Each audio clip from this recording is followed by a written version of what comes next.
Saneamento é mais do que esgoto.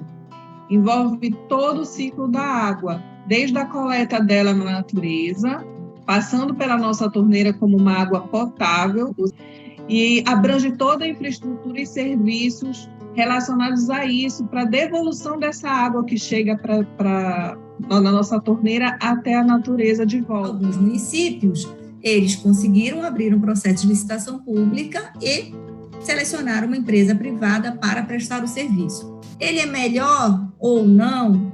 Brenda, o que a gente tem de dados de saneamento básico nos levam a crer que não é exatamente isso que vai fazer o serviço ser bem prestado ou não. Porque a gente tem companhias estaduais prestando um serviço muito distante das metas e companhias privadas também que não avançaram no cumprimento das metas. A instalação de redes, de microsistemas de saneamento para comunidades ribeirinhas, a lógica é completamente distinta. E a gente vai ter uma outra relação com esse pressuposto que o projeto de lei traz muito forte das obras civis, das construções civis para saneamento. É realmente uma situação extremamente preocupante, até porque a gente está na Amazônia, que é a nossa maior bacia hidrográfica, concentra aí uma boa fatia dos recursos hídricos da água potável no mundo inteiro, e a gente literalmente está sujando essa água todo dia.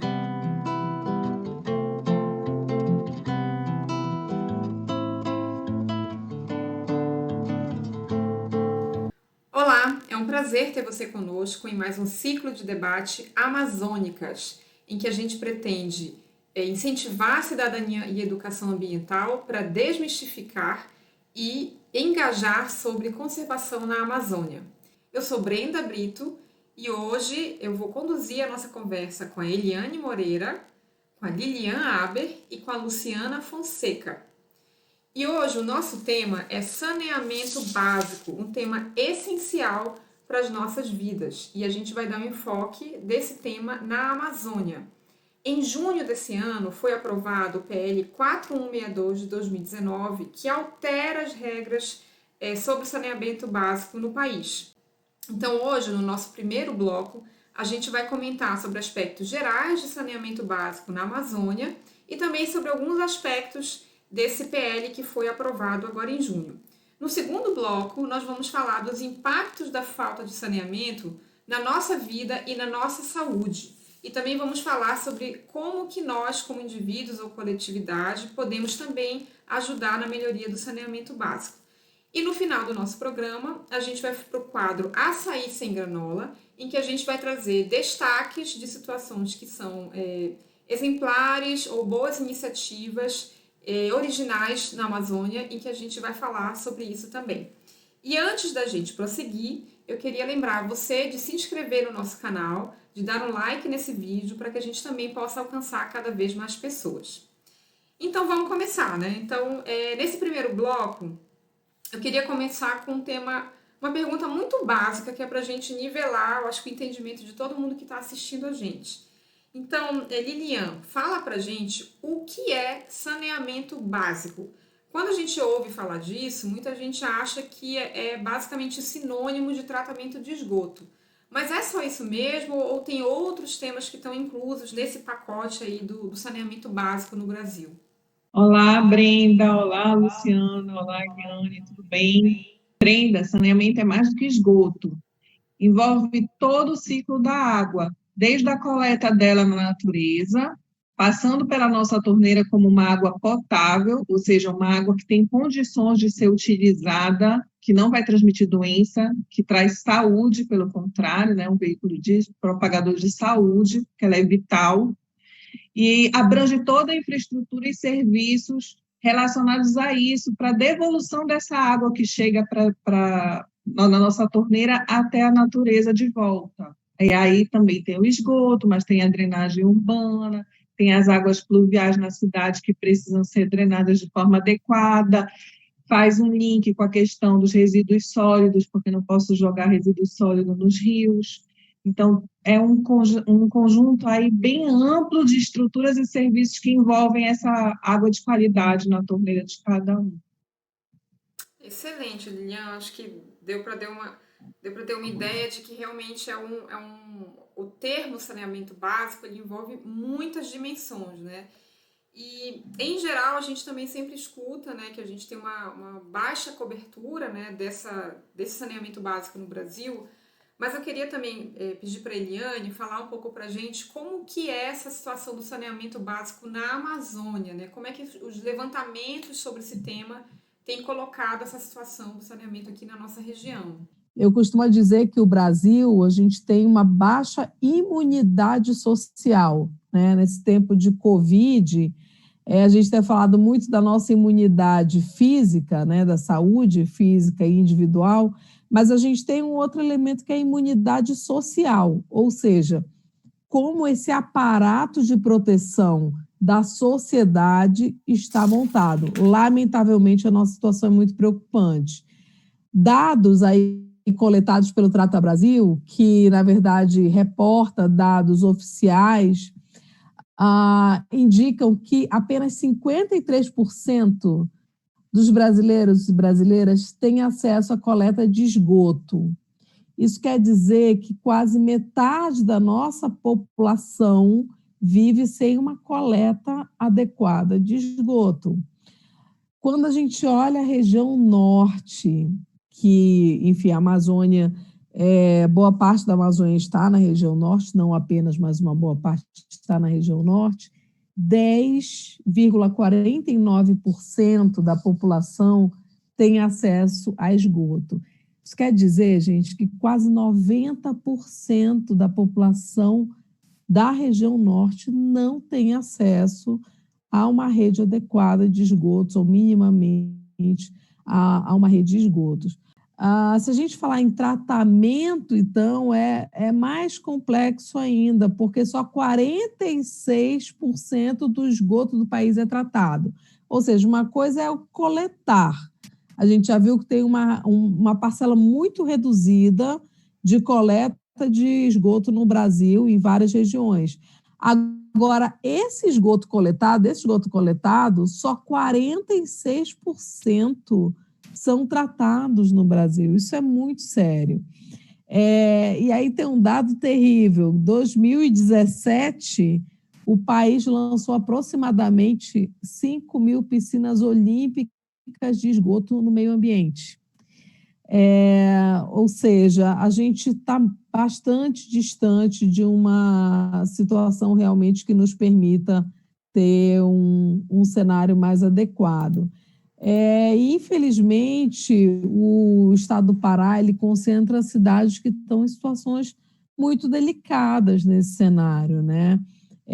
O Trata Brasil fez um ranking aí das 100 maiores cidades, de como elas estão, e boa parte dos municípios da região norte, e aí a gente pode até estender, não só a região norte, né, mas uma boa parte dos municípios da Amazônia brasileira aparecem lá no final desse ranking, ou seja, cidades, a gente pode aqui referir como Belém, Manaus, Santarém, Porto Velho, Macapá e Ananindeua estão numa situação ali no final desse ranking. Então, realmente, a gente precisa olhar com muita atenção, né? Porque o saneamento ele é a base mínima de dignidade que a gente precisa ter nas cidades, né? É um patamar mínimo, é de onde se começa, né? O STF até já considerou em várias decisões que o saneamento ele é condição para a moradia digna, né? O que é óbvio, mas infelizmente a gente ainda precisa caminhar muito. É realmente uma situação muito complicada, né? A gente sabe que em geral a gente tem uma baixa cobertura, né, de saneamento no país, mas olhar esses dados e ver que as capitais aqui da Amazônia estão nessa lanterna, não só as capitais, né, com algumas cidades, né, com mais de 100 mil habitantes, é realmente uma situação extremamente preocupante, até porque a gente está na Amazônia, que é a nossa maior bacia hidrográfica, né, concentra aí uma boa fatia dos recursos hídricos da água potável no mundo inteiro, e a gente literalmente está sujando essa água todo dia, né? Então a gente está literalmente afetando o futuro desse recurso hídrico e trazendo diversas consequências aí muito complicadas, né, para a vida de todos nós. Mas eu queria passar para a Luciana, para ela explicar um pouco para a gente quem que tem a responsabilidade de fazer esse saneamento básico, né? Então, pensando aí nessa ideia de que é muito baixa a cobertura, mas quem são esses órgãos, né, que têm essa responsabilidade, né? A gente sabe que a gente tem a lei federal, né, agora foi alterada, mas isso significa que é o governo federal que tem essa competência, né, essa atribuição, ou tem outros órgãos e outros entes federativos que têm essa competência? Fala um pouco para a gente, Luciana. Então, Brenda, estou feliz de estar falando desse tema tão importante aqui com vocês hoje, né? Feliz por conversar com a população que é mais impactada por isso, para que a gente junto pense quais são as alternativas e o caminho que o país precisa seguir. É inacreditável ouvir todos os dados que a Eliane trouxe para a gente e perceber, Brenda, que todos os entes da federação têm responsabilidade em relação a esse cenário. Então, a gente nem pode atribuir a um único ente. Então, União, Estado, Distrito Federal, município, todos eles têm responsabilidade em relação à situação que a gente está vivendo no país. E nós temos essa responsabilidade já toda organizada no texto da Constituição, que é a lei mais importante do país, e ela determina que todos os entes invistam recursos nos programas de saneamento básico. Então, eu preciso que União, Estado, Distrito Federal e município tenham, dentro do seu orçamento, uma parcela específica para investir no saneamento. E um desses entes, ou um grupo desses entes, vai prestar o serviço de saneamento básico. Quem vai prestar esse serviço? Tradicionalmente, antes da Constituição de 88 e até aproximadamente uns 10 anos atrás, a gente tinha organizado dentro da estrutura do Estado o município como o prestador de serviço de saneamento básico, porque a gente compreendia isso como um assunto de interesse local, só do município. Só, Brenda, que as cidades se desenvolveram e se integraram de uma forma que a gente já nem consegue identificar aonde começa e aonde termina os limites de muitas cidades no momento da prestação de serviço. Então, essa integração entre as cidades veio estimulando os consórcios entre os municípios, né, os consórcios entre Estado e municípios. E aí, cada vez mais, a gente tem tido outros formatos de gestão, né? Hoje, nas regiões metropolitanas, a gente não entende mais o saneamento básico como atribuição apenas de um município, Brenda, mas também do Estado e do conjunto de municípios que fazem parte daquela região metropolitana. Então, deve ser decidido pelo Conselho Metropolitano. Excelente, Luciana. Então, a gente tem, basicamente, todos os entes federativos têm alguma responsabilidade, né? Mas a gente tem aí alguns que especificamente vão ter essa função de prover esse serviço, né? De fazer esse serviço de saneamento. Agora, a gente sabe que teve a aprovação do PL 4162, né, do projeto de lei 4162 de 2019, foi aprovado no mês passado, está aguardando ainda a sanção. E algumas perguntas que eu queria te trazer a respeito desse projeto de lei é entender se é um novo marco regulatório que foi aprovado, que revoga o anterior sobre saneamento, e também eu acho que tem um outro tema que está sendo muito disseminado, né, enfatizado nas reportagens, na mídia, que é a questão da privatização do serviço de saneamento. Então, eu queria que tu falasse um pouco para a gente, né, como que é isso? Quer dizer que antes não podia ter uma privatização e agora vai poder, e essa privatização agora só vai ser privatizado ou também vai poder ter ainda a prestação do poder público, né, no caso desse serviço direto aí para a população? Fala um pouco para a gente sobre essas dúvidas. Brenda, a gente continua ainda com a nossa mesma lei, que é a nossa Política Nacional de Saneamento Básico. Essa lei, ela não foi revogada, mas ela sofreu várias alterações. Então, essa lei, que é a mais importante para a gente tratar sobre saneamento básico, ela foi aprovada em 2007, Brenda, e desde lá ela já sofreu várias alterações, mas de 2013 para cá, ela vai tendo muitas alterações muito importantes, tá? As mais importantes aconteceram em 2016, e em 2013, 2016 e 2018. As de 2016 e 2018, Brenda, já traziam muitas das alterações que a gente está vendo agora nesse projeto de lei, só que eram alterações por medida provisória. E essas medidas provisórias, especialmente duas medidas provisórias de 2018, Brenda, elas trouxeram essas alterações todas por meio de um ato, que é um ato do chefe do Poder Executivo. O Congresso Nacional não aprovou essas medidas provisórias, não transformou elas em lei, e elas acabaram perdendo a validade. Então, muito do que a gente está vendo ser agora, né, aprovado por meio desse PL, que a gente ainda não sabe se vai ser sancionado ou não, já tinha sido introduzido durante um período por meio dessas medidas provisórias de 2018. E aí, só uma observação, Brenda, porque esse projeto de lei que a gente está discutindo, ele não altera só essa lei, que é a Política Nacional de Saneamento Básico, ele altera mais 7 leis, e altera de forma muito consistente. E eu considero a maior alteração dentro da lei que cria a Agência Nacional de Águas. Essa lei, que era uma lei que tratava, basicamente, do controle e monitoramento da nossa gestão de recursos hídricos, passa a cuidar também do saneamento básico. E ela traz muitas alterações em toda a estrutura da Agência Nacional de Águas, para que ela consiga dar conta agora dessas obrigações de estabelecimento de metas e de estabelecimento de normas mesmo em relação à prestação de serviço de saneamento básico. A tua segunda pergunta, Brenda, foi sobre a questão da privatização. Eu também tenho escutado muito essa palavra, né? Nossa, o novo projeto de lei vai trazer uma alteração que vai privatizar a prestação de serviço de água. Enfim, a gente tem que ouvir com bastante cuidado. Primeiro, o que a gente está entendendo como privatização? As pessoas podem confundir a expressão privatização com aquela discussão que a gente tem quando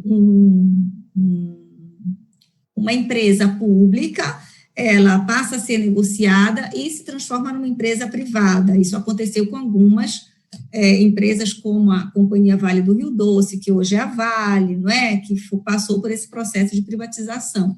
Não é disso que estamos tratando, né? A gente não vai confundir com outras formas de empregar essa palavra.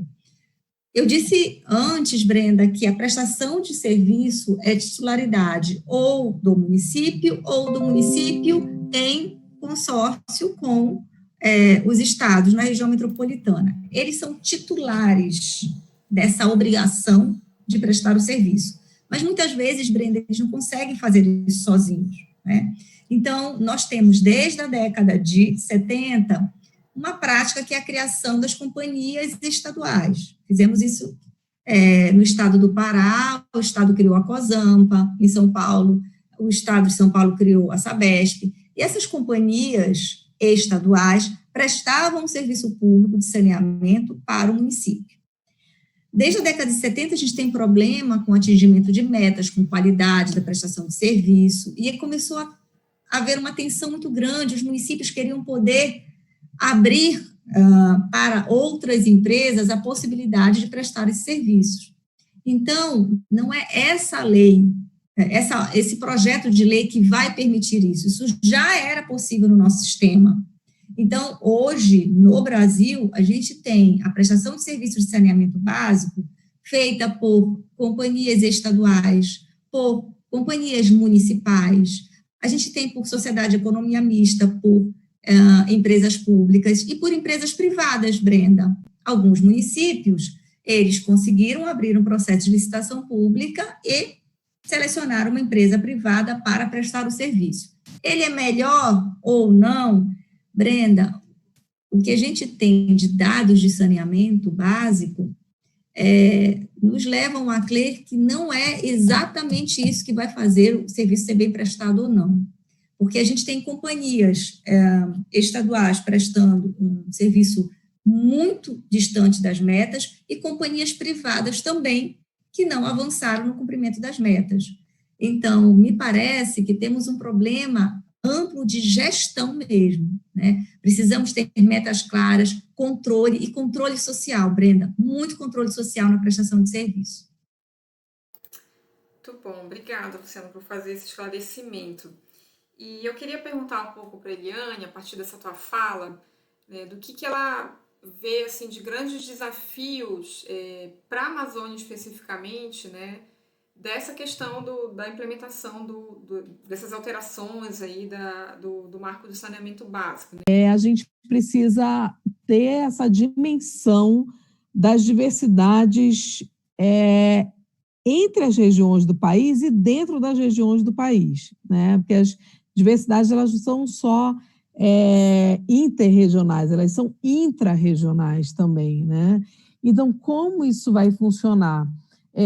Eu destacaria alguns pontos que merecem atenção e, eu diria, até preocupação nossa com a realidade amazônica dentro desse projeto de lei.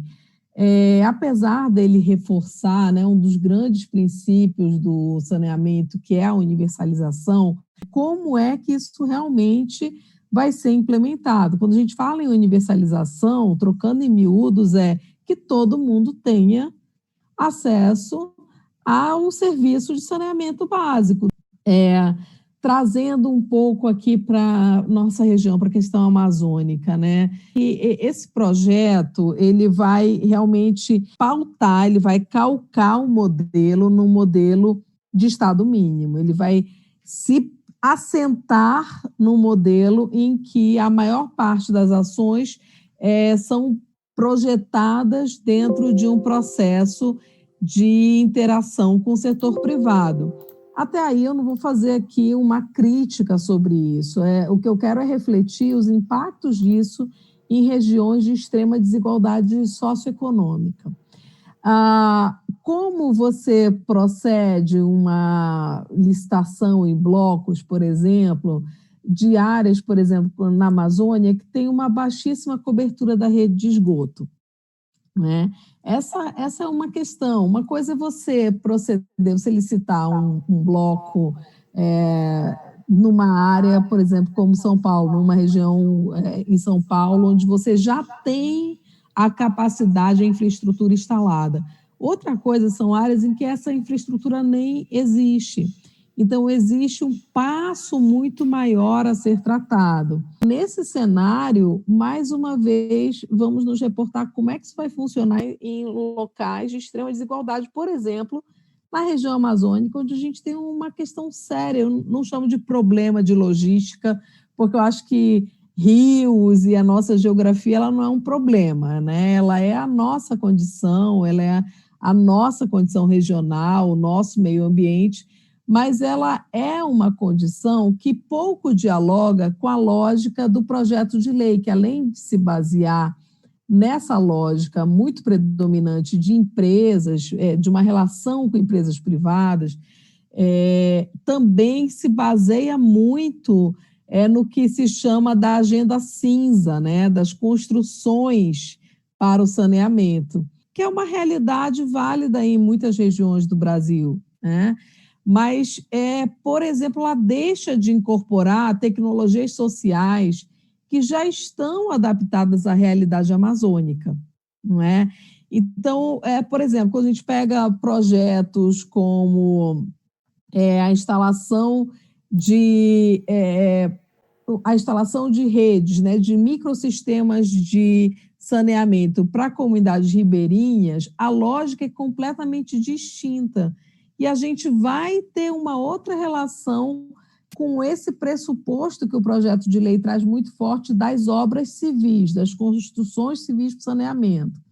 Então, e ainda tem um problema grave que boa parte dos municípios e também dos estados da região amazônica não implementaram ainda a Lei Nacional de Saneamento Básico e todas as leis que são correlatas. Então, os instrumentos mínimos que já estavam vigentes, né, na Lei Nacional de Saneamento Básico, eles não estão efetivamente implementados na Amazônia.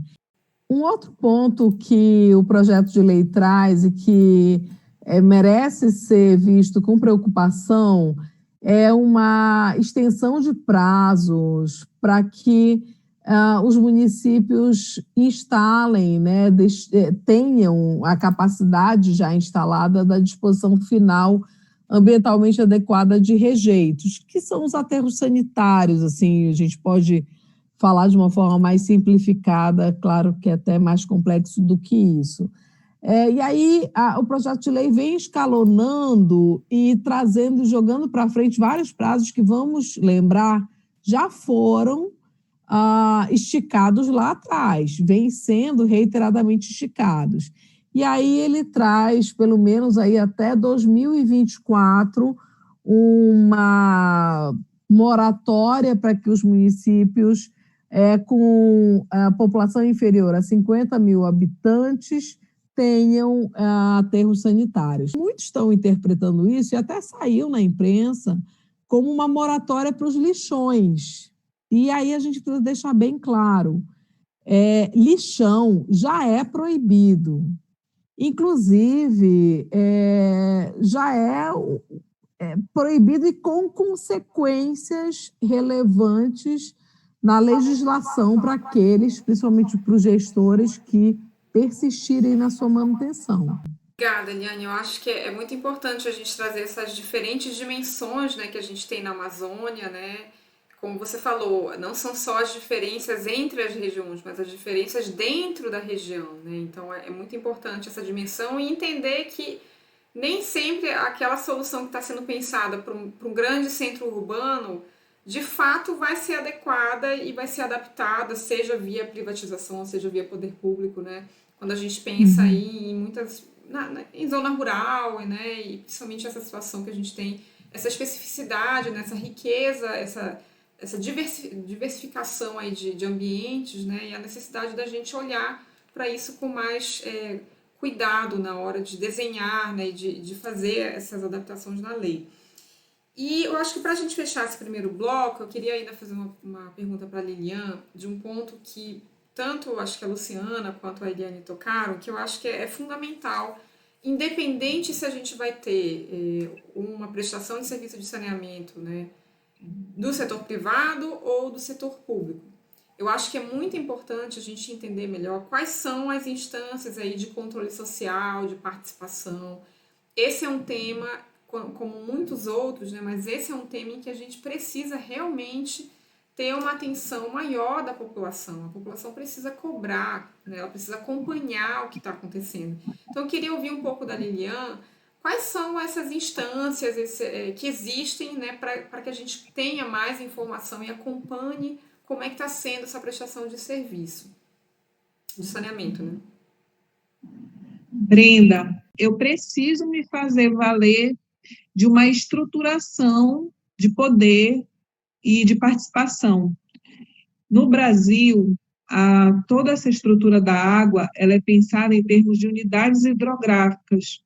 Então, são divididas as regiões não pelo conceito da cidade territorial, político, como a gente vê no mapa geopolítico, mas sim pela conformação dos rios, que não respeitam as fronteiras dos territórios.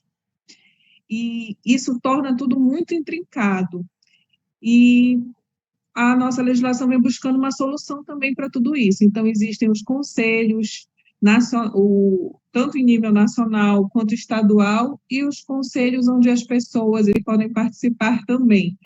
Então, no plano federal, eu tenho o Conselho Nacional de Recursos Hídricos, que vai atuar também trazendo normas de referência para essa gestão dessa água.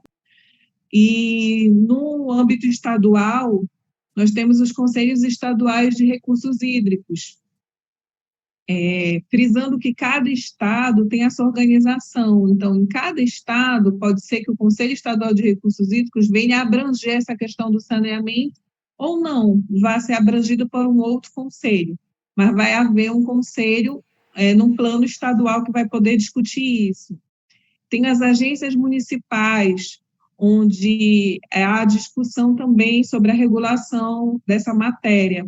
Então, vê que cada ente vai regular de um jeito. Então, na Amazônia, pode ser que a solução que haja no Pará seja diferente da solução que haja para o Amazonas e para os outros estados da Amazônia. E é importante também falar sobre os comitês de bacia hidrográfica. Então, as unidades hidrográficas, elas podem abranger um ou mais comitês de bacias hidrográficas, onde eu pego um rio principal e os seus afluentes, os seus tributários, e a partir daí eu vou formar um comitê que vai ser o espaço adequado para que a população discuta, para que todos esses outros atores possam dialogar e opinar como é que eles querem ver a utilização daquele recurso naquela determinada área. Então, assim, a minha sugestão para quem está vendo a gente agora é que procure na sua cidade o órgão ambiental, ou estadual ou municipal, para que possa ter maiores informações de como é que se dá esse desenho no seu estado. Muito bom. É muito importante saber que existe essa diversidade, né, de conselhos, que pode também criar uma bagunça, né? Pode ser um pouco confuso, né, na cabeça das pessoas, né? Mas eu acho que é importante essa dica aí de procurar o órgão ambiental e tentar entender um pouco quais são essas esferas e como é que é feita a eleição de representantes ou como é que esses conselhos se reportam para a sociedade também, né? Bem, então com isso a gente encerra esse primeiro bloco em que a gente tratou de aspectos mais gerais de saneamento e também discutimos aí várias questões relacionadas a essa alteração legal.